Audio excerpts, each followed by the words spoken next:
Bonjour à tous et bienvenue dans cette nouvelle émission qui vous invite à explorer une forme de thérapie fascinante et expressive. Aujourd'hui, j'ai nommé la danse-thérapie, une approche qui utilise le mouvement comme un outil puissant pour le bien-être physique et émotionnel. Et pour nous éclairer sur ce sujet passionnant et ses multiples facettes, nous avons le plaisir d'accueillir comme chaque mois Caroline Arnaud, fondatrice de Libertart, implantée à Rouen en Seine-Maritime, pour qui ne le saurait pas, art thérapeute et experte en danse-thérapie. Bonjour Caroline et bienvenue.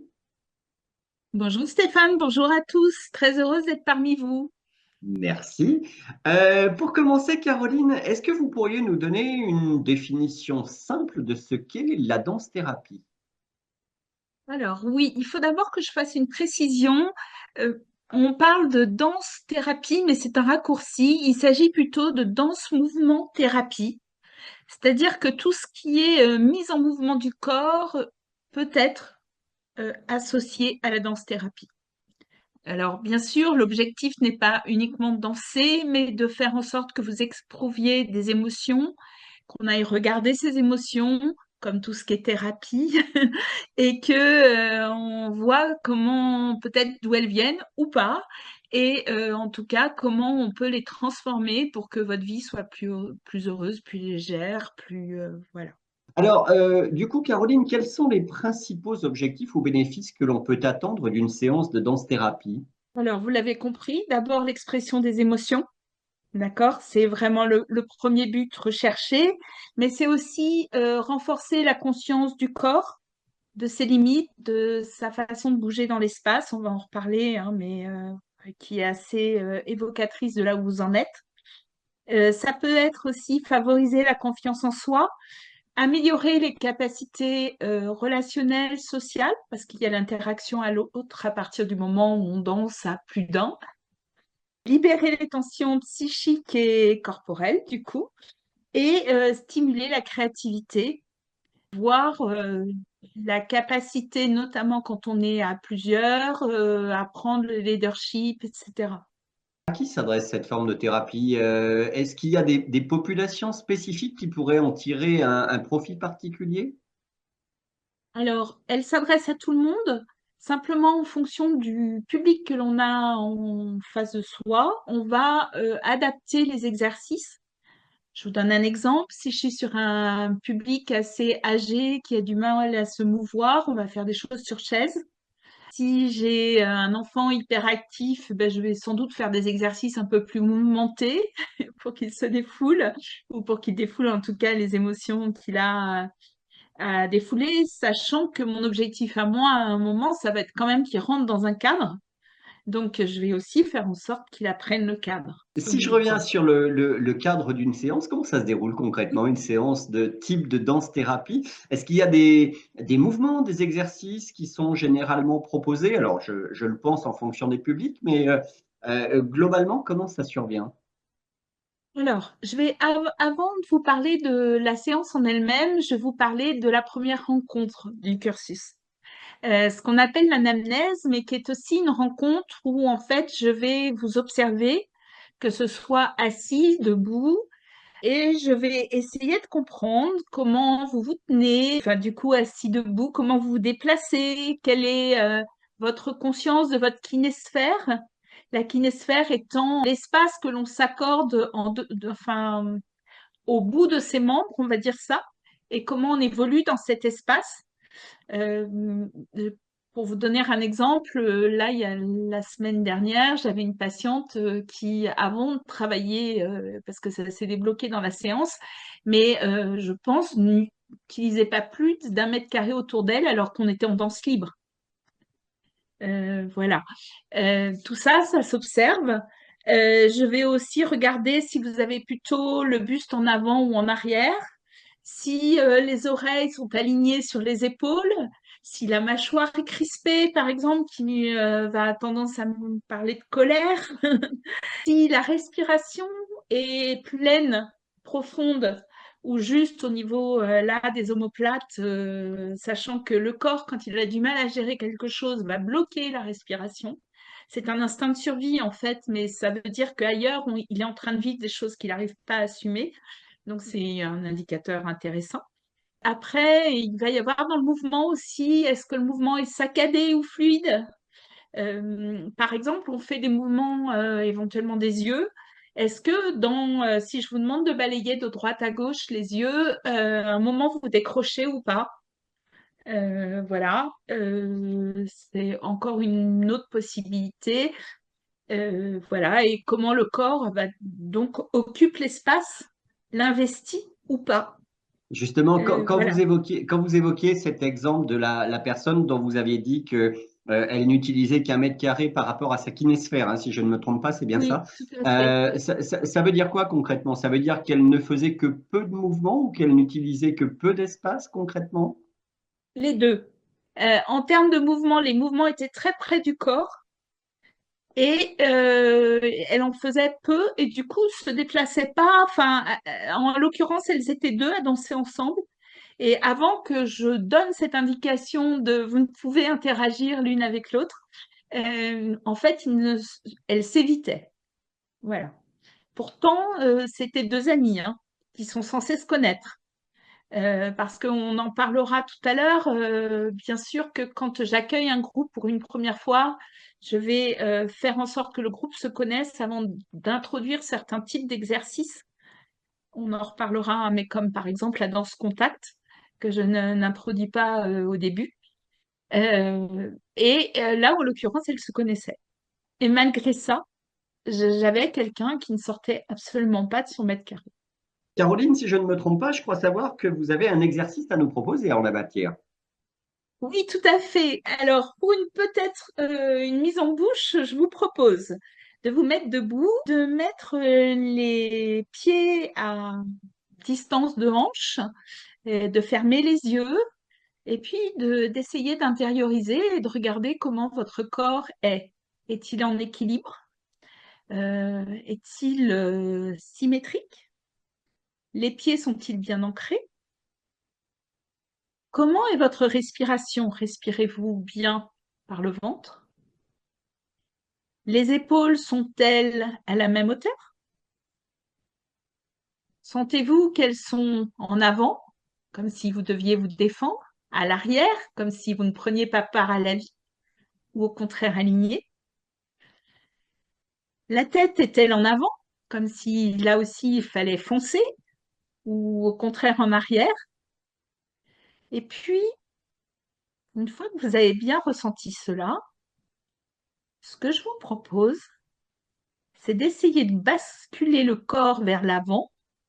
Est-ce que vous allez jusqu'aux orteils ou est-ce que vous arrêtez avant? À l'arrière, quelle est la sensation? Est-ce que vous partez des chevilles? Est-ce que vous vous cassez, entre guillemets? Est-ce que ça peut être au niveau, je ne sais pas, des hanches où le corps est complètement cassé, du bassin, des genoux peut-être? Ou est-ce que vous arrivez à basculer la totalité du corps en toute confiance? Quelles sont les émotions que vous éprouvez dans cet exercice?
Je suis très intéressée par avoir votre retour. Merci. Caroline, après ce petit exercice, je voudrais qu'on revienne au déroulement d'une séance type donc de danse-thérapie. Comment ça se déroule concrètement? Alors, ce qui va se passer, c'est comme à chaque exercice, enfin ou atelier, en fait, j'accueille la personne et je lui demande comment ça va. Est-ce qu'il y a eu des choses notables dont elle veut me parler, des évolutions entre les deux séances éventuellement, etc. Donc il y a un temps de parole, ensuite il y a un temps d'échauffement, parce qu'on est sur de la danse-thérapie, où quand je parle d'échauffement, alors c'est faire des mouvements doux ou d'exploration du corps. Après, on va faire éventuellement des jeux de rythme et de coordination. Et puis, il va y avoir un temps d'improvisation libre et encore un autre moment de partage avant l'envoi, si je peux dire ça, ou la conclusion. Et éventuellement, en fonction de comment vont les gens, un exercice de recentrage où je peux passer par exemple par la musicothérapie, le home, ou un exercice pour se rasséréner, ce type d'exercice qui fait dire au cerveau non, non, il n'y a pas de stress, tout va bien. Voilà, par exemple. On va aborder maintenant, si vous le voulez bien, j'allais dire la danse contact, qui semble être une approche un petit peu particulière. Est-ce que vous pouvez nous expliquer ce qui la distingue notamment des autres formes de danse-thérapie? Là, en fait, ce qui va se passer, c'est qu'on va... Alors, elle se pratique au moins à deux, voire à plus, mais au minimum à deux.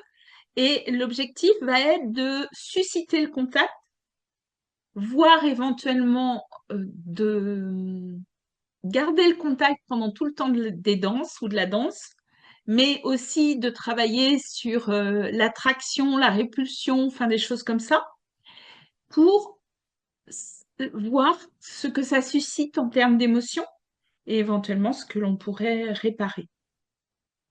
Voilà. Quelle est l'importance du contact physique et de l'improvisation dans cette pratique? Quels aspects émotionnels ou relationnels sont particulièrement sollicités? L'écoute corporelle de l'autre est essentielle.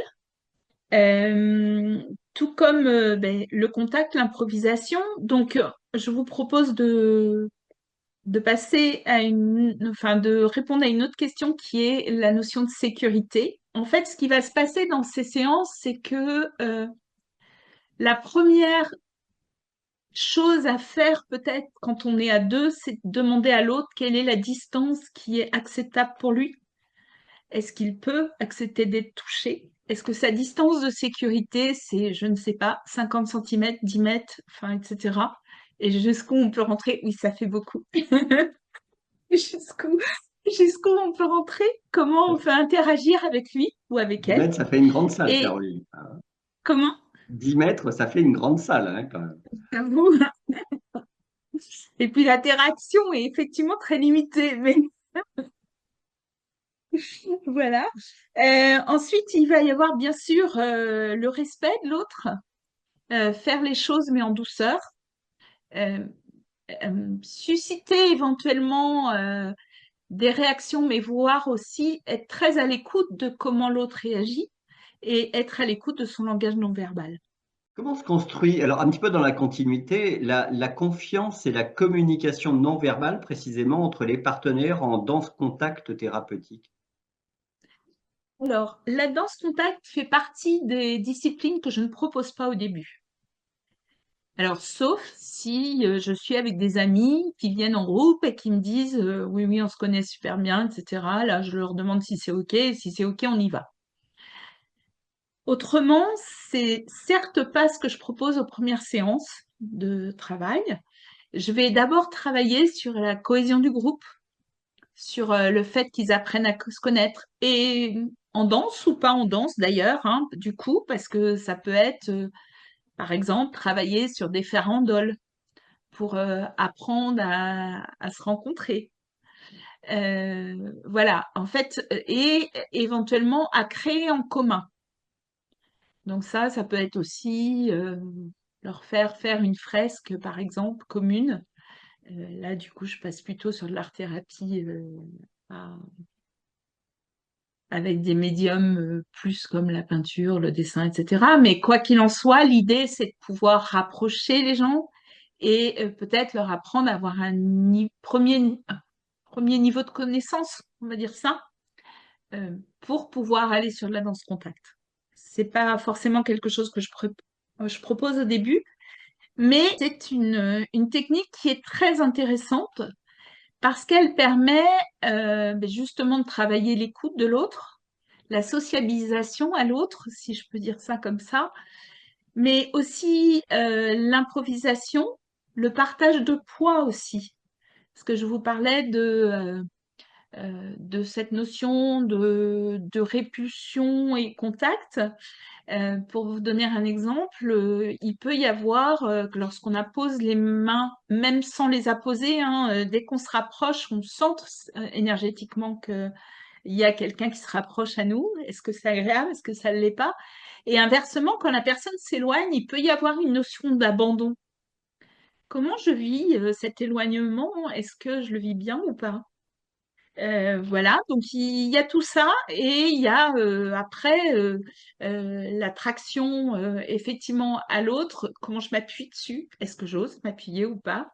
Est-ce que j'ose me jeter en arrière et faire confiance à l'autre qui va me retenir? Voilà, tout ça. Abordons maintenant, Caroline, une autre tranche de la danse-thérapie, à savoir la somatic experiencing, qui est une approche cette fois axée sur le corps, mais également le trauma. Comment la danse-thérapie peut-elle s'articuler avec cette méthode? Bien, alors on est toujours dans le mouvement là. C'est un travail en fait effectivement sur les émotions, sur les gens qui veulent se débarrasser d'émotions. Il faut pas oublier que le corps engrange tous les souvenirs, tous les traumas. Il y a, et on en a déjà discuté, certaines thérapies où on va vous demander mentalement de parler des choses, mais c'est pas parce que vous parlez des choses que vous rentrez et dans l'émotion et dans vous à travers la situation. Et du coup, euh, la, la phase corps ou corporelle ne se fait pas et l'émotion reste quelque part figée. Or, le corps a une certaine forme d'intelligence qui sait nous dire ce dont il a besoin si on sait l'écouter. En fait, la somatic experience ou somatic experiencing, si je le dis en anglais, euh, en fait, part de ce postulat. Le corps a engrangé des traumas qu'on lui a empêché à un moment pour des raisons sociales, de non-dit, de tabou, de tout ce que vous voulez, d'aller vivre l'expérience jusqu'au bout. L'objectif dans la somatique, c'est au contraire que le thérapeute aide le patient à aller vivre cette expérience. Donc, on va lui demander de rentrer dans l'émotion, on va lui demander à quoi elle ressemble cette émotion, si elle a une consistance, une couleur, où elle se place dans le corps. Et suite à ça, on va demander donc au patient de bien rentrer dedans. Et une fois qu'il est dedans, lui demander si son corps a un besoin particulier, s'il y a un cri, une parole, un geste, un trépignement quelquefois qu'il a besoin de faire. Et on va encourager le patient à le faire et à aller jusqu'au bout de ce geste. Si ça dure un quart d'heure, trois quarts d'heure, et bien on est de trois quarts d'heure dedans. Il n'y a pas de souci. Au contraire, c'est toujours la même idée. Quand l'émotion a été vraiment vécue, vous vous souvenez, c'est aussi ma théorie sur les pleurs, quand elle a été vraiment vécue, elle disparaît. Donc, on va vraiment faire en sorte que le patient aille au bout de cette expérience. Et après, alors on va faire ce que l'on appelle l'effet pendule. On va lui demander si maintenant le corps a besoin d'un autre geste, d'un autre mouvement, va bien, a besoin de quelque chose pour se réparer. Voilà, ça consiste à ce type d'expérience. Et euh, c'est une technique que j'aime beaucoup. Alors après, il faut qu'il y ait toujours une certaine confiance dans le thérapeute, etc. Mais vraiment, les gens qui ont accepté, dans mon expérience, de le vivre, se sentent beaucoup mieux après. Quels sont les mécanismes par lesquels le mouvement peut aider à libérer des tensions ou des traumatismes inscrits dans le corps? C'est compliqué comme réponse parce que il n'y a pas des mécanismes, pardon. Il y a un mécanisme, celui du patient. C'est Qui- son corps qui va savoir. Oui, alors, et qui diffèrent selon chaque client ou chaque patient. Et chaque émotion, et chaque trauma, et chaque, enfin voilà, c'est pour ça que je ne peux pas répondre. Certains, ça va être, je me recroqueville, je pleure, j'ai besoin de me prendre dans mes bras. D'autres vont être, si notamment je parle colère, j'ai besoin de taper du pied et taper le plus fort possible, voire d'hurler. Euh, voilà, je peux pas le savoir. Donc, J'ai concrètement, pardon Caroline, les mécanismes sont tous différents au même titre que la durée peut l'être pour chacun.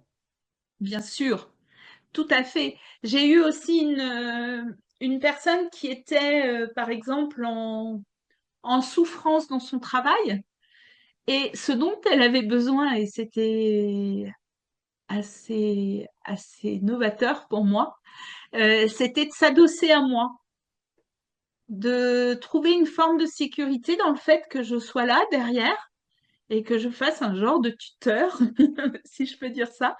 Et ben, on est resté comme ça, je pense, pratiquement une demi-heure. Ben ok, pas de souci. Si Ça c'est ce l'a qu'il faut, rassuré ben, il faut. visiblement dans sa démarche, d'accord. Ok. Oui, tout à fait. Dans sa façon de pouvoir déposer les choses et peut-être de la consoler ou quelque chose de cet ordre, de lui apporter en tout cas une forme de sécurité. Alors du coup, comment un thérapeute en danse peut-il accompagner une personne ayant vécu un trauma en utilisant précisément les principes de la somatic experiencing? Eh bien, essentiellement en étant dans l'écoute, dans l'empathie, je pense que c'est essentiel. Là, on reparle langage non verbal aussi, éventuellement. Et puis dans l'encouragement. Euh, Tout mon travail consiste, quand la personne est en train de se livrer, à lui dire que ce qu'elle fait est super. Et attention, c'est pas factice. Je trouve vraiment que se livrer, c'est une forme de courage. Aller voir l'émotion qui fait mal et qui est sans doute là engrangée depuis longtemps, c'est une autre forme de courage. Et à la fois, je sais quelles peuvent être les conséquences d'aller voir cette émotion et comment ça peut la libérer. Et donc, pour moi, c'est le plus beau des cadeaux. Est-ce qu'il y a des mouvements ou des approches spécifiques à privilégier dans le cadre de la danse-thérapie pour les personnes qui ont vécu des traumatismes, comme on l'évoque? Non, je continue à vous le dire, c'est le mouvement que le patient aura envie de faire. C'est un peu aussi le principe de tout ce qui est danse libre, où on va éventuellement susciter un thème pour être dans une forme d'émotion, un objectif, mais finalement, c'est la personne qui danse qui sait. Même si la façon dont elle danse nous donne des indications sur là où elle en est. Par-delà l'approche thérapeutique, il me semble qu'il y a une grande part de liberté et de libre arbitre du client, de ce que je comprends. C'est cela? Moi, j'apporte, ouais, est-ce que je peux dire ça? La technique. Je sais comment je peux aider, ce que je peux mettre en place pour aider la personne. Mais après, je maîtrise rien. Rien de rien. Du début à la fin. Ni le temps, ni la forme que ça prend, ni, voilà. Juste ce que je maîtrise peut-être, c'est à peu près, non, même pas en somatic experiencing, le timing, même pas. Je maîtrise le déroulé de la séance, le fait que notamment il y ait un espace de parole avant, à la fin, etc. Mais c'est tout. On va parler maintenant d'une alternative, alors à savoir danser avec un objet. Alors l'utilisation d'objets, ben, ça peut sembler surprenant dans une thérapie par la danse.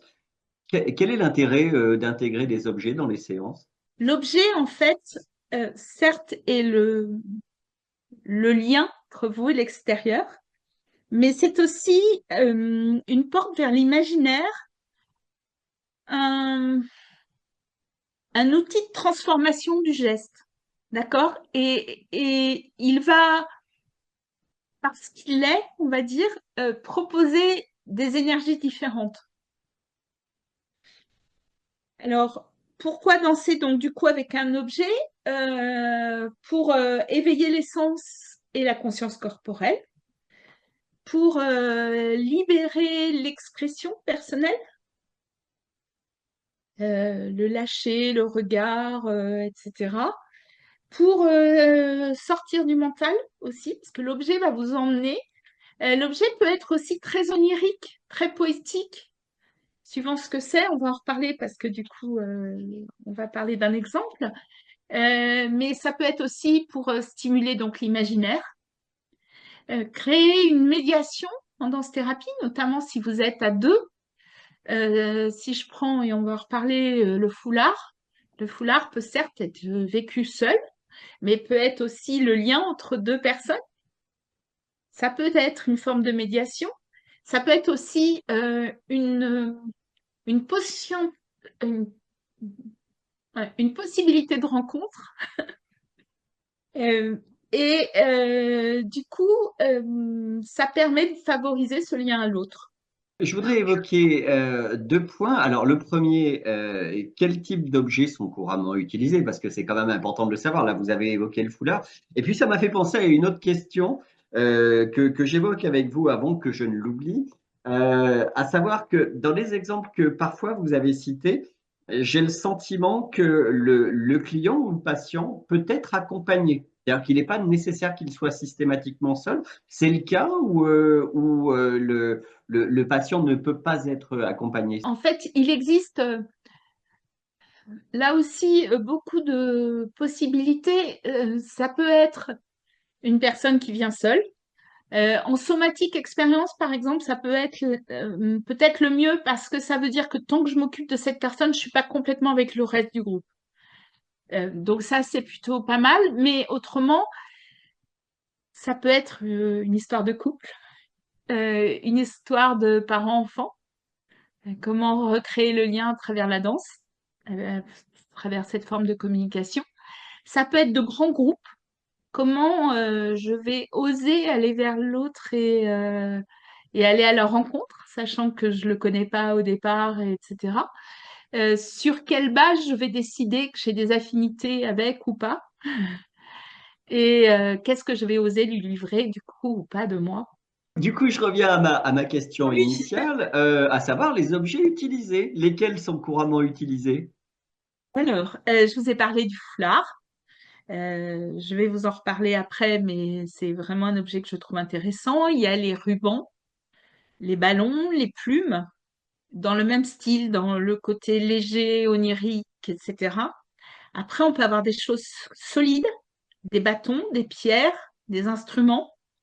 Le bâton pouvant faire, par exemple, office d'épée de comment hmm, comment j'agresse l'autre, en fait, dans ce que je veux dire et enfin, formuler.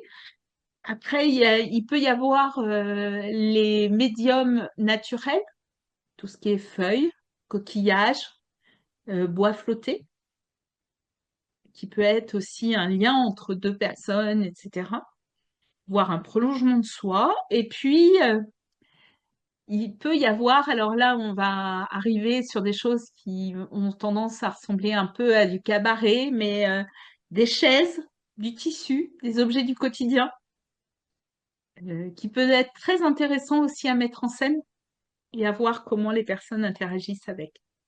Mais alors, pour rentrer un petit peu dans le détail, quand une personne intervient dans le cadre d'une séance de danse-thérapie, ce sont des objets que vous leur proposez ou dont chacun dispose librement ou qu'il peut apporter le cas échéant.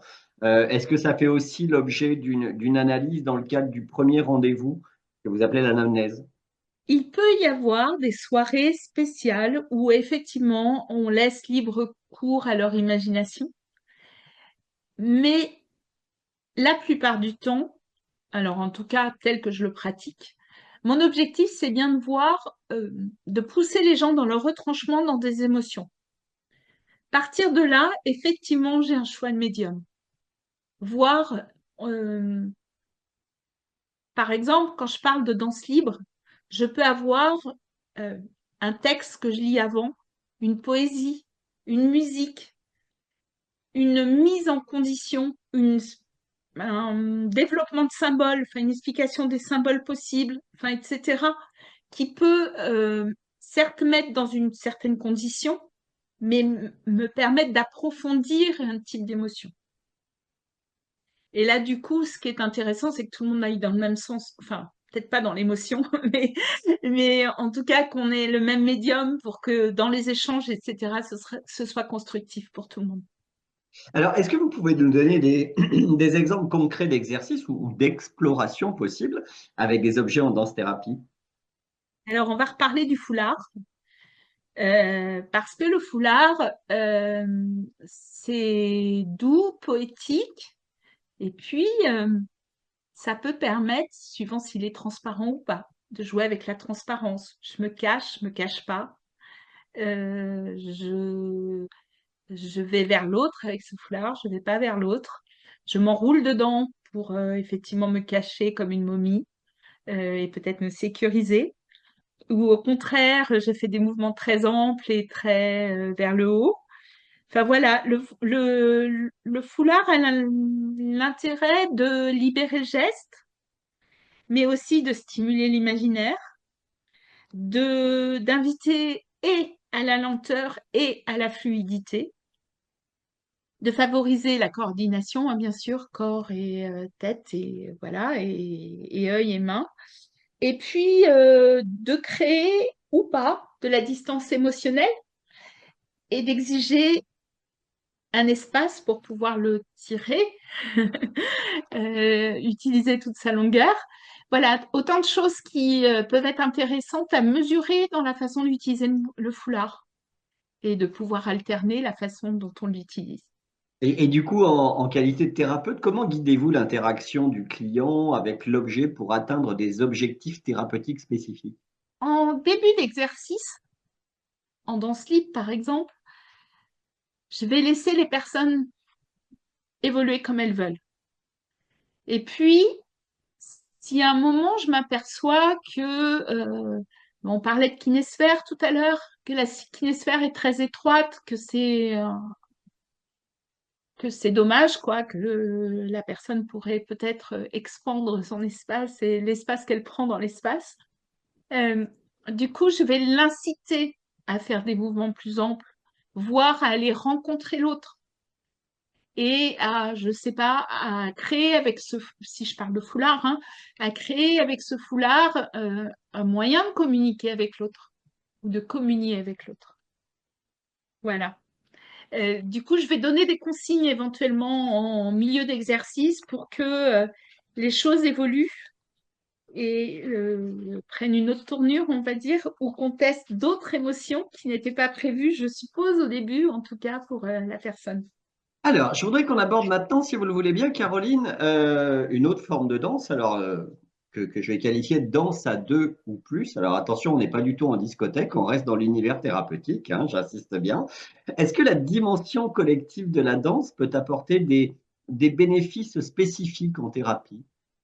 Oui, tout à fait. Euh, Par exemple, elle peut aider à créer un lien social. J'ai envie de dire, si on est dans l'écoute du corps de l'autre, d'une forme d'intuition par rapport à l'autre, le contact ou l'échange est beaucoup plus qualitatif que ce que l'on peut avoir avec des mots.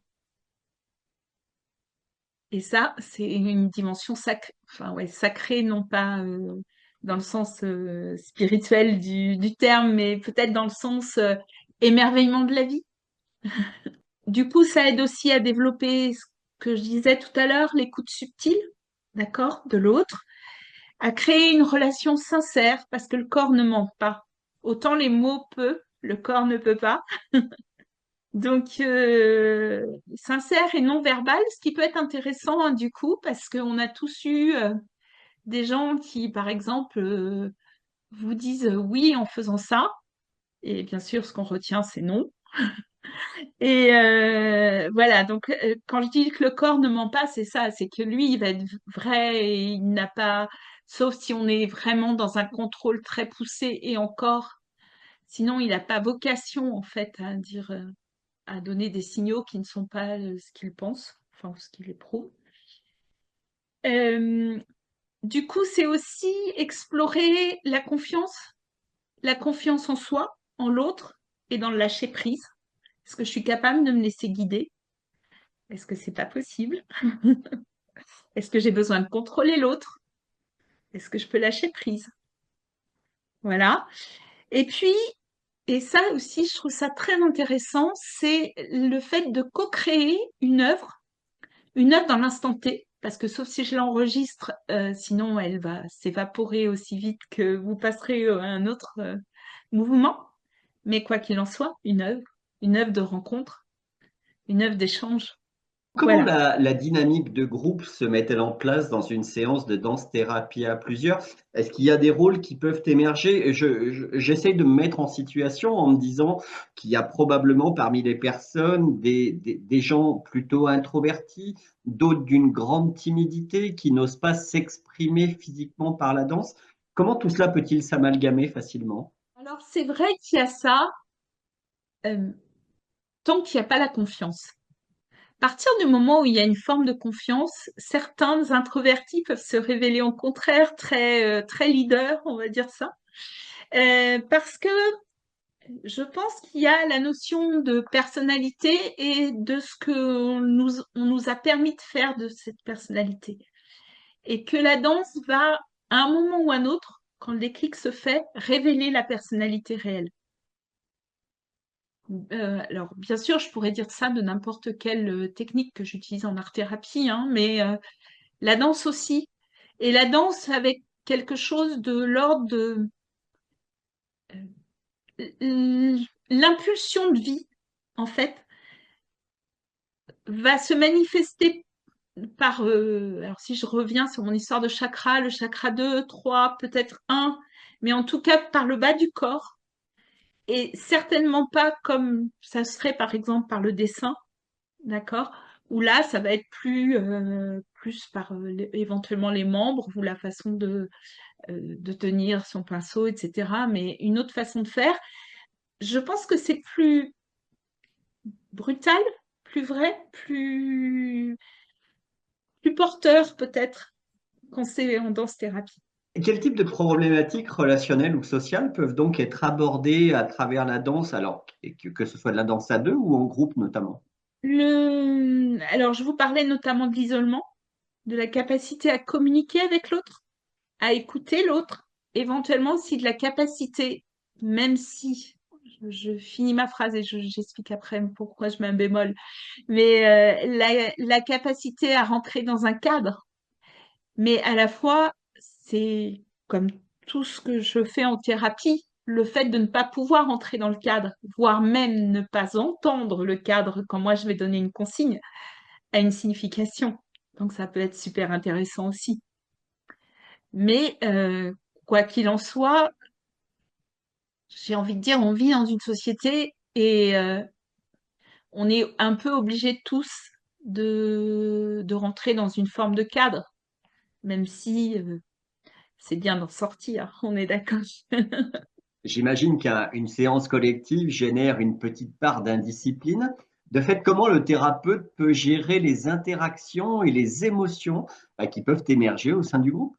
Là aussi, compliqué de vous répondre parce que ça va dépendre de l'individu qui a besoin d'être pris en charge, si je peux parler de ça, parce que je suis pas une assurance, hein, mais il y a une accompagnatrice, mais et du groupe.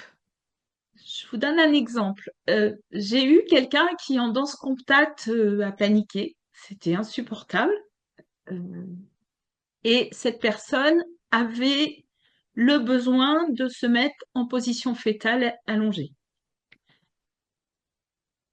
Je lui ai demandé si l'objectif pour elle, c'était de sortir de la pièce. C'était pas le cas. Elle voulait rester dans la pièce pour rester quand même en lien avec le groupe, mais tout en arrêtant l'activité en question. Du coup, on est un peu obligé d'aller voir le groupe et demander au groupe si, entre guillemets, il y a quelqu'un qui est en position de spectateur, si je peux dire ça, pose problème au groupe ou pas. Donc du coup, j'ai eu l'aval du groupe qui était OK. Donc la personne s'est installée et mon rôle de thérapeute, moi après, c'est de faire des va-et-vient entre le groupe que je dois avant tout préserver et cette personne que je dois pas non plus laisser complètement seule et abandonnée, etc. Parce que sinon jamais elle réparera ce qu'elle a besoin de réparer. Et voilà, se faire ce va-et-vient, voir ce lien entre les deux et voir si tout le monde va bien avec ce qui est vécu.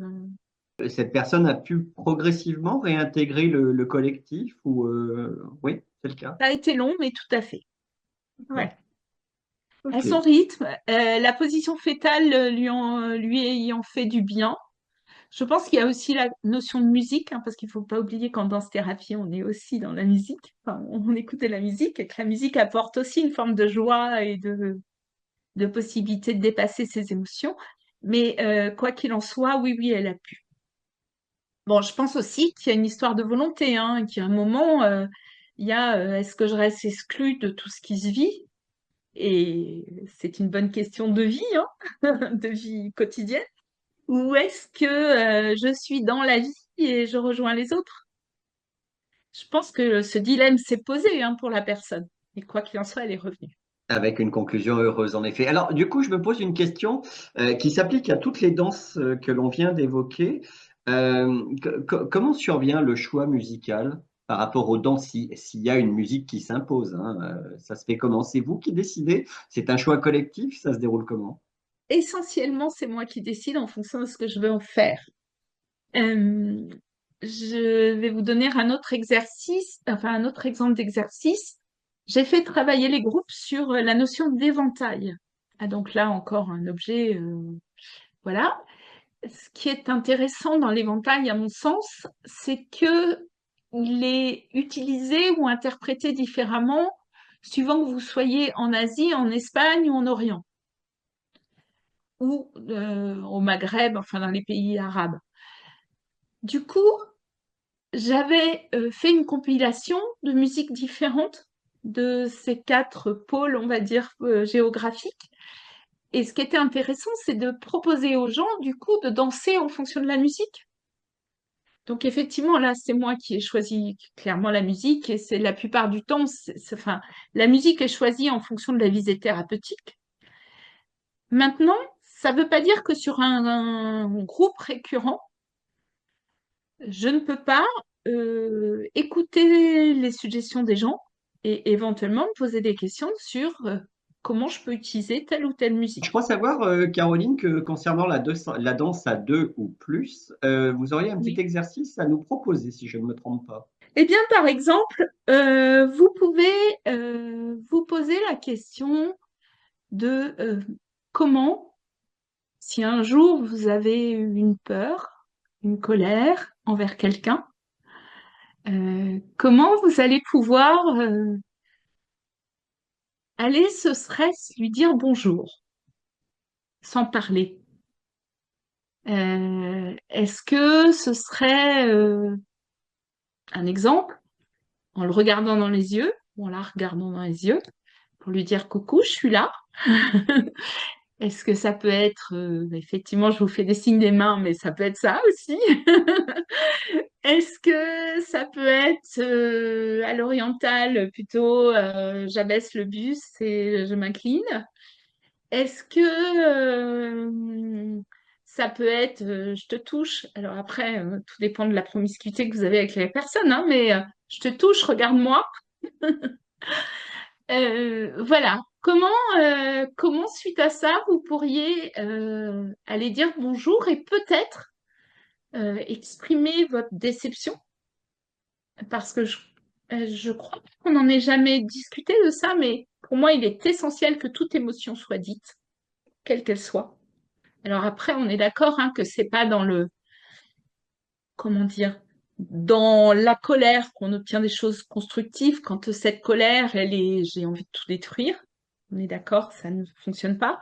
Mais par contre, aller dire, comme on le prône dans la communication non violente, tu m'as mis en colère et j'ai tel besoin derrière. Enfin, j'ai ressenti ça et j'ai tel besoin derrière. Ça me paraît essentiel. Donc, l'idée de ce bonjour, c'est ça. Comment je renoue tout en te disant, là, il y a quelque chose qui n'est pas passé, et peut-être pas avec la parole, peut-être juste en danse, peut-être en t'invitant à venir danser avec moi et à rentrer dans ma sphère. Comment je communique avec toi le fait que ce qui vient de se passer, c'est pas possible, ça ne passe pas pour moi, et que je sais pas, j'ai quand même envie d'entretenir cette relation, quelle qu'elle soit, et je voudrais qu'on trouve un terrain d'entente. Alors, on va aborder la dernière partie de cette émission, alors qui s'apparente, alors et qui est d'ailleurs de la danse-thérapie, c'est-à-dire le mime à visée thérapeutique. Alors, pour beaucoup d'entre nous, le mime, c'est plutôt le symbole du mime Marceau, mais là, dans le cas présent, si on l'associe au spectacle, bah, il peut également avoir une dimension thérapeutique. Comment cela fonctionne-t-il, Caroline? Le mime, je l'utilise essentiellement pour faire mimer une émotion ou pour faire mimer un vécu. L'avantage de là, c'est qu'on va du coup focaliser sur le corps et donc sur le mouvement silencieux pour explorer cette émotion, l'exprimer, aller plus profondément, bien sûr, que si on parlait parole, et puis éventuellement ancrer. Parce que vous vous souvenez, le corps a cette mémoire indépendante, on va dire, entre guillemets, de la mémoire mentale, enfin, et qui fait que si vous restez au niveau mental, en fait, vous ne vivez pas vraiment la situation. Et donc, l'objectif, c'est éventuellement d'aller ancrer une réparation, par exemple, dans le corps. Donc, pour ça, je vais effectivement utiliser le mime par l'expression corporelle et puis, du coup, aider à transformer le vécu. Et quels Voilà. aspects de l'expression non verbale, Caroline, sont particulièrement sollicités par le mime thérapeutique? C'est une bonne question parce que, en fait, j'ai envie de dire tout le langage du corps, même si peut-être que le visage prend une place importante dans le sens où même si vous allez vous recroqueviller pour la peur ou la tristesse, par exemple, si le visage ne joue pas le même jeu, on va dire ça, on va pas y croire. C'est avant tout, je pense, le visage qui nous imprègne de l'émotion, qui nous permet de la décrypter. Inversement, vous pourriez juste jouer sur le visage et pas le faire sur le corps. Alors on sentirait qu'il y a quelque chose de pas logique, mais on comprendrait, je pense, au moins le message envoyé. Pour quel type de difficulté ou de besoin le mime à visée thérapeutique peut-il être particulièrement pertinent? Vous évoquiez tout à l'heure du vécu, des souvenirs, par exemple, violents. Ça peut être notamment une référence, le mime thérapeutique, dans ce cadre-là? Bien sûr, même si ma première préconisation serait peut-être de la somatique, expérience. Mais il peut permettre d'exprimer des émotions enfouies, de revivre symboliquement une situation, de travailler l'image de soi et éventuellement, effectivement, le fait de ne pas mettre de mots permet de se centrer sur le corps et du coup de mieux se rendre compte des messages corporels que l'on peut envoyer. Et ça peut être super intéressant dans la sociabilisation. Le corps devient outil de communication, concrètement. Tout à fait. Et il l'est, au quotidien, il l'est. On s'en rend compte plus ou moins, on y est plus ou moins sensible, mais malheureusement ou heureusement, je ne sais pas, parce que il l'est. Par exemple, aujourd'hui, quand on fait des webcams et qu'on n'a pas l'image, qu'est-ce qu'on est frustré? Enfin, je ne sais pas ce que vous en pensez, mais moi, c'est vraiment une dimension qui me manque. Euh, on ne sait pas si la personne est en phase avec vous ou pas s'il n'y a pas l'image. Il permet du coup de sortir aussi, donc vous l'avez compris, un déblocage émotionnel et de renforcer la conscience corporelle, ce qui n'est pas non plus négligeable. Je me pose une question très simple. Quels sont les exercices ou les approches spécifiques qui sont utilisés dans ce cadre? Je vous le disais, je l'utilise alors soit pour, souvent, on va dire, soit pour remimer un vécu, soit pour faire une conclusion de séance. Dans la conclusion de séance, en fait, je vais l'utiliser essentiellement pour demander aux personnes ce qu'ils ont appris de la séance et l'ancrer dans le corps. le mimer, le vivre, le transpirer, si je peux dire ça. Euh, dans l'émotion, ça va être plutôt vivre l'émotion jusqu'au bout, permettre de... Comment je peux expliquer ça? J'ai envie de dire, mais le mot est maladroit, mais de sociabiliser l'émotion, de rendre cette émotion vraie parmi les autres, et du coup de lui donner une valeur aussi, de permettre de dire, OK, elle est là, elle est posée, et elle fait partie de mon histoire, elle fait partie de la vie, et y compris éventuellement de la vôtre. Parce que à partir du moment où elle m'habite et que je fais partie de votre vie, elle fait partie de la vôtre. Enfin, voilà. Le mime permet tout ça et du coup, c'est une reconnexion à son langage corporel.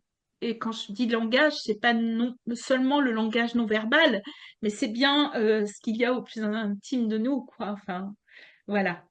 Est-ce que le mime peut laisser une petite place à l'humour ou à l'ironie qui permet Bien de sûr. désacraliser la gravité d'une situation, par exemple, ou ça joue beaucoup? Là, il peut, euh, ça m'est arrivé, notamment quand j'avais besoin de travailler la notion de oui et non, savoir dire oui et non. Là, je peux aller chercher les personnes, entre guillemets, avec l'humour.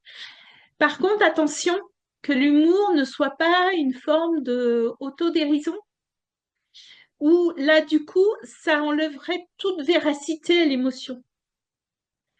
Et c'est, voilà, ce juste milieu ou cette juste distance à trouver pour que la personne, ça lui serve. Parce que si c'est de l'autodérision, ça ne va pas lui servir. Caroline, il me semble que dans le cadre du mime thérapeutique, vous voudriez nous proposer un exercice, si je ne me trompe pas. Oui, tout à fait. Alors, je vous propose de vous mettre en connexion sur la dernière émotion forte que vous avez pu vivre.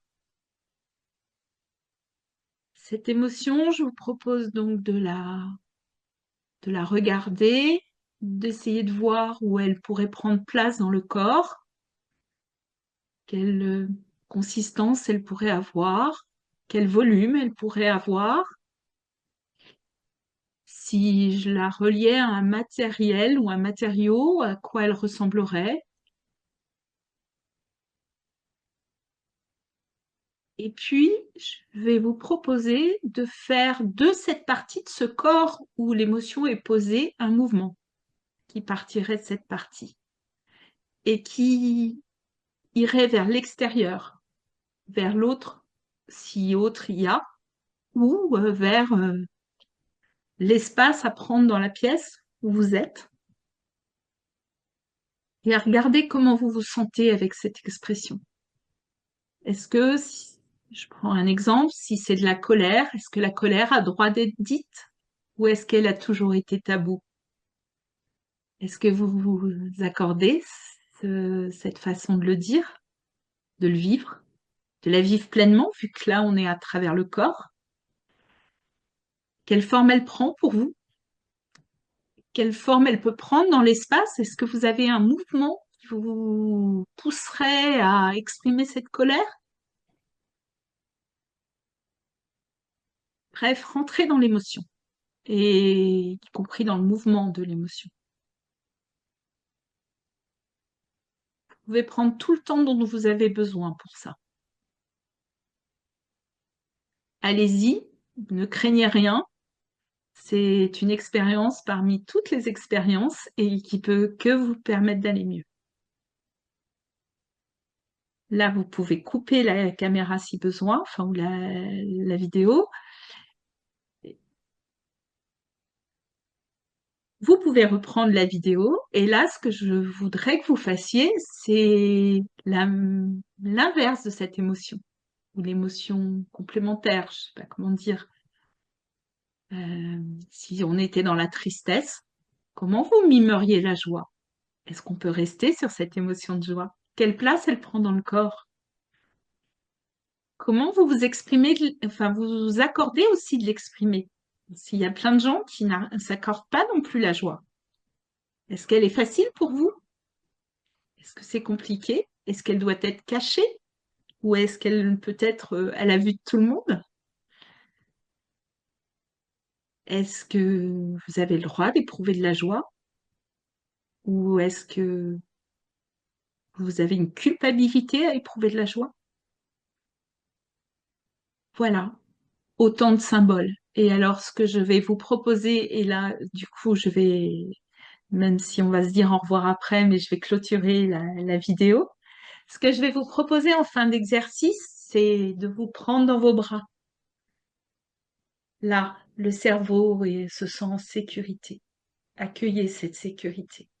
Et éventuellement, balancez-vous à droite, à gauche, comme le balancement des parents qui vous bercent. Voilà. J'espère que vous êtes dans une émotion sympathique.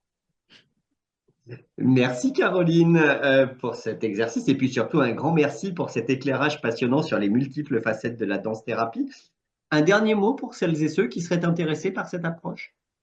Si vous avez une once de vie qui vous pousserait par la danse-thérapie, allez-y. C'est, je pense, une belle expérience, une belle renaissance aussi.